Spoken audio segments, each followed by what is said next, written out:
ടിക്ടോക്കിലെ തർക്കത്തെ തുടർന്ന് മലയാളി കൊല്ലപ്പെട്ട സംഭവത്തിൽ രണ്ടുപേർ അറസ്റ്റിലായതായി ഷാർജ പോലീസ്. കൊല്ലം സ്വദേശി ഉൾപ്പെടെയാണ് അറസ്റ്റിലായതെന്നാണ് സൂചന. മുഹമ്മദ് റഹീസ് ദുബായിൽ ചെന്നു. റഹീസ്, കണ്ണൂർ സ്വദേശിയാണ് കൊല്ലപ്പെട്ടതെന്ന് മനസ്സിലാക്കുന്നു. ടിക്ടോക്കിലെ തർക്കം പിന്നീട് അത് നേരിൽ കണ്ടപ്പോൾ കൊന്നു തീർത്ത സംഭവത്തിൽ എന്തൊക്കെ വിവരങ്ങളാണ് ഷാർജ പോലീസ് ഇപ്പോൾ പുറത്തറിയിക്കുന്നത്?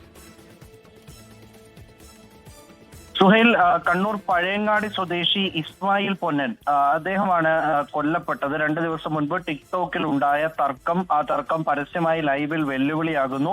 ശേഷം ഈ വെല്ലുവിളിച്ച ആളും മറ്റേ ആളും കൂടി തമ്മിൽ കാണുന്നു.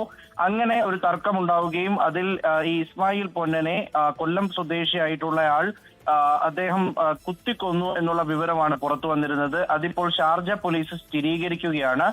കേസിൽ നേരത്തെ 4 പേർ കസ്റ്റഡിയിലുണ്ട് എന്നായിരുന്നു വിവരം. എന്നാൽ 2 പേരെയാണ് നിലവിൽ ഇപ്പോൾ അറസ്റ്റ് ചെയ്തിരിക്കുന്നത് എന്ന് പോലീസ് ഔദ്യോഗികമായി പറയുകയാണ്. ഇതിലൊന്ന് കൊല്ലം സ്വദേശിയാണ് എന്നാണ് മനസ്സിലാക്കുന്നത്. ഒപ്പം തന്നെ ഈ സംഭവ സ്ഥലത്ത് വെച്ച് മറ്റൊരാൾക്ക് കൂടി പരിക്കേറ്റതിന്റെ വിവരങ്ങൾ ഷാർജ പോലീസ് നൽകുന്നുണ്ട്.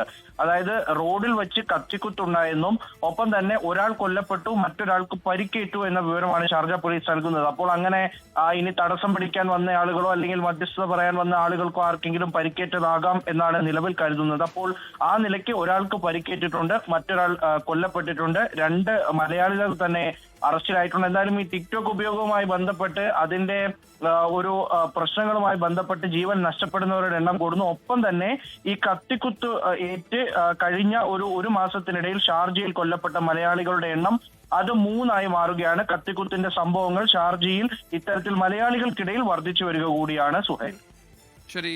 മുഹമ്മദ് റഹീസ് ആണ് ദുബൈയിൽ നിന്ന് വാർത്തയുടെ വിശദാംശങ്ങൾ നൽകിയത്.